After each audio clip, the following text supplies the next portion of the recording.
अब कुछ समय पहले मैंने एक प्रयोग किया था जिसके दौरान मैंने 100 ग्राम जलेबी खाकर उसके ब्लड ग्लूकोज पर होने वाले प्रभाव को जानने और समझने की कोशिश की थी। और उस एक्सपेरिमेंट में मैंने पाया कि सिर्फ 100 ग्राम जलेबी खाने से मेरा बेसलाइन ब्लड ग्लूकोज लेवल 91 से बढ़ते बढ़ते 189 तक पहुंच गया था। और इसके बारे में मैंने बाद में एक वीडियो भी बनाया था जो कि नरिशिंग काका चैनल पर उपलब्ध है, और यदि आपने उसे नहीं देखा है तो आप उसे वहाँ देख सकते हैं। और ये एक्सपेरिमेंट मैंने इसलिए किया था क्योंकि मैं, जैसा कि आप जानते ही हैं, ब्लड ग्लूकोज को काफ़ी तवज्जो देता हूँ, और इसलिए मैं अक्सर ब्लड ग्लूकोज क्लियरिंग के बारे में भी बात करता रहता हूँ। ब्लड ग्लूकोज क्लियरिंग हमारे ब्लड स्ट्रीम में मौजूद ग्लूकोज मॉलिक्यूल्स को बाहर निकालने की प्रक्रिया का ही एक दूसरा नाम है। अब इस क्लियरिंग को करने के कई तरीके हैं। आप उसे मेटफॉर्मिन जैसी मेडिसिन लेकर भी कर सकते हैं, बर्बरिन जैसी जड़ी बूटियाँ लेकर भी कर सकते हैं, अपने डाइट के प्रोफाइल को बदल कर भी आप इस काम को अंजाम कर सकते हैं, अपनी डाइट को लो कार्बोहाइड्रेट जोन में ले जाकर भी आप यही रिजल्ट पा सकते हैं। और इसके अलावा मेडिटेशन, योगा और रिलैक्सेशन एक्सरसाइज करके अपनी क्रॉनिक स्ट्रेस लेवल को कम करके भी आप ये कर सकते हैं। इन सब तरीकों के, इन सब मेथड्स के अपने अपने फ़ायदे और अपनी अपनी लिमिटेशंस हैं, लेकिन अक्सर मैं जिस तरीके की बात करता हूँ वो एकदम सीधा और सरल तरीका है, और वो ज़ीरो कॉस्ट तरीका है, यानी कि उसमें कोई भी पैसा खर्च नहीं होता और कोई भी व्यक्ति उसका फ़ायदा कभी भी किसी भी सिचुएशन में उठा सकता है। और वो ये कि जब भी आप कोई जलेबी या इस तरह की कोई अन्य मिठाई या इस तरह का कोई अन्य रिफाइंड प्रोडक्ट खाएं, डेजर्ट खाएं, स्वीट्स खाएं, ऐसी कोई भी वस्तु खाएं जिसमें कि रिफाइंड कार्बोहाइड्रेट्स का कंसंट्रेशन बहुत ज़्यादा हो, तो उसे खाने के तुरंत बाद कम से कम आधा घंटा पैदल चलने की कोशिश करें। यदि किसी कारणवश आपके पास आधा घंटा पैदल चलना अवेलेबल ना हो, टाइम अवेलेबल ना हो, तो आप इसके लिए कोई एक्सरसाइज भी कर सकते हैं जिससे कि आपकी मसल्स में कुछ मूवमेंट होता रहे। यदि आपको स्विमिंग पसंद है तो आप उसके लिए जा सकते हैं, यदि आपको रनिंग पसंद है तो रनिंग, इस तरह की जो भी एक्सरसाइज आपको पसंद हो। याद रखें कि वो एक्सरसाइज माइल्ड एक्सरसाइज होनी चाहिए, ज़्यादा खाना खाने के बाद आप हैवी एक्सरसाइज नहीं कर सकते, और इसीलिए ग्लूकोज क्लियरिंग वॉक एकदम सही एक्सरसाइज है इस काम के लिए। और इसी वॉकिंग के महत्व को जानने और समझने के लिए कुछ दिन पहले मैंने 100 ग्राम जलेबी खाकर उसके बाद 1 घंटे तक वॉक की, और उसकी वजह से मेरे ब्लड ग्लूकोज में जो उछाल आने वाला था उसको जांचने और समझने की कोशिश की। तो उस दिन मैंने ये 100 ग्राम जलेबी खानी शुरू की शाम को 5:23 पर, और उस वक्त मेरा बेसलाइन ब्लड ग्लूकोज था 93 या 93। और उसके लगभग 1 घंटे के बाद शाम को 6:21 पर जब मैंने ब्लड ग्लूकोज की हाईएस्ट रीडिंग नोट की तो इंसिडेंटली वो भी थी 93 या 93। दूसरे शब्दों में 100 ग्राम जलेबी खाने के बावजूद भी मेरे ब्लड ग्लूकोज पर नेट इम्पैक्ट 0.00 था।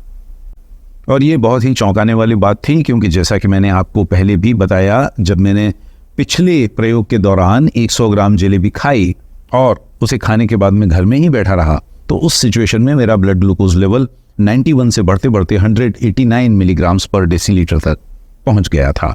यानी दूसरे शब्दों में डबल से भी ज़्यादा बढ़ गया था। और यहाँ ठीक उसी तरह की 100 ग्राम जलेबी खाने के बाद ब्लड ग्लूकोज में कोई जंप ही नहीं आया।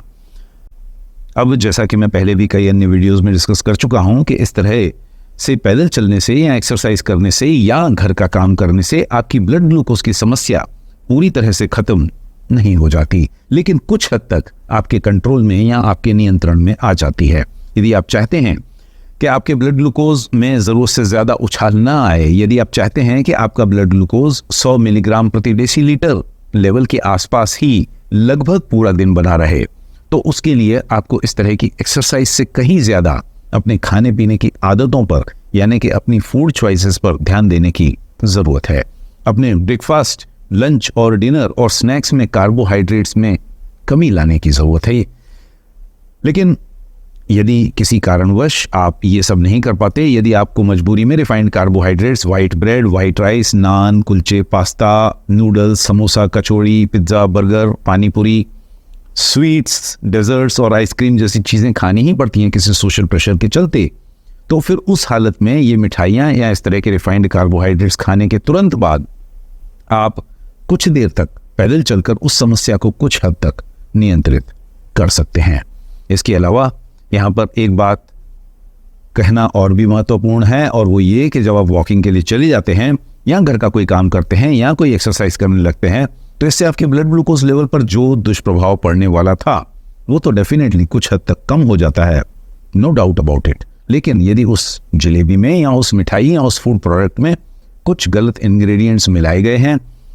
तो उनका प्रभाव तो आपकी बॉडी पर, आपकी सेहत पर, आपके स्वास्थ्य पर पड़कर ही रहेगा। फॉर एग्जाम्पल, यदि आप बाजार से बना हुआ कोई भी जंक फूड या प्रोसेस्ड फूड आज की तारीख में खाते हैं और उसमें high fructose corn syrup, trans fats, artificial colours और इस तरह की चीज़ें मिलाई गई होती हैं, तो इन सब के साइड इफ़ेक्ट्स आपकी हेल्थ पर पड़ेंगे ही पड़ेंगे। यदि उन प्रोसेस्ड फूड्स में उनकी माइक्रोबायल ग्रोथ को इनएक्टिवेट करने के लिए और उनकी शेल्फ लाइफ को बढ़ाने के लिए केमिकल प्रिजर्वेटिव्स मिलाए गए हैं, यदि उन फूड प्रोडक्ट्स में उनकी कंसिस्टेंसी और स्टेबिलिटी को इम्प्रूव करने के लिए एमल्सिफायर्स का इस्तेमाल किया गया है, यदि उन प्रोसेस्ड फूड्स में सिंथेटिक फ्लेवर्स मिलाए गए हैं, तो आपको उनके खाने का स्वाद तो ज़रूर आएगा, लेकिन उनका कुछ न कुछ दुष्प्रभाव भी आपकी सेहत पर पड़ेगा ही पड़ेगा। यदि उन फूड प्रोडक्ट्स के टेक्सचर को इम्प्रूव करने के लिए और उनकी शेल्फ लाइफ एक्सटेंड करने के लिए उनमें ट्रांस फैट्स मिलाई गई हैं, जो कि बहुत ही कॉमन एग्जाम्पल है आजकल, तो उनका साइड इफेक्ट भी आपको सहना ही पड़ेगा।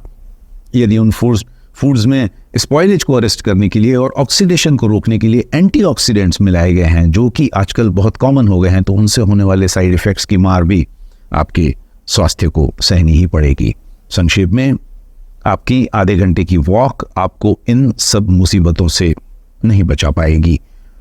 दूसरे शब्दों में, वॉकिंग एक इलाज है सिर्फ ग्लूकोज को क्लियर करने के लिए, लेकिन ये कोई रामबाण नहीं है। इससे दुनिया के हर रोग का इलाज संभव नहीं है। ये व्हाट्सएप ग्रुप में भेजा गया ऐसा कोई उपाय नहीं है जो आपको दुनिया की हर समस्या से छुटकारा दिलाने की गारंटी देता है। ऐसी कोई बात नहीं है। इस ग्लूकोज क्लियरिंग वॉक से आपकी सिर्फ ब्लड ग्लूकोज की समस्या कुछ हद तक कम हो जाती है, लेकिन उन भोजनों में जो भी गलत तत्व पड़े हुए हैं उनका प्रभाव वहीं का वहीं बना रहता है,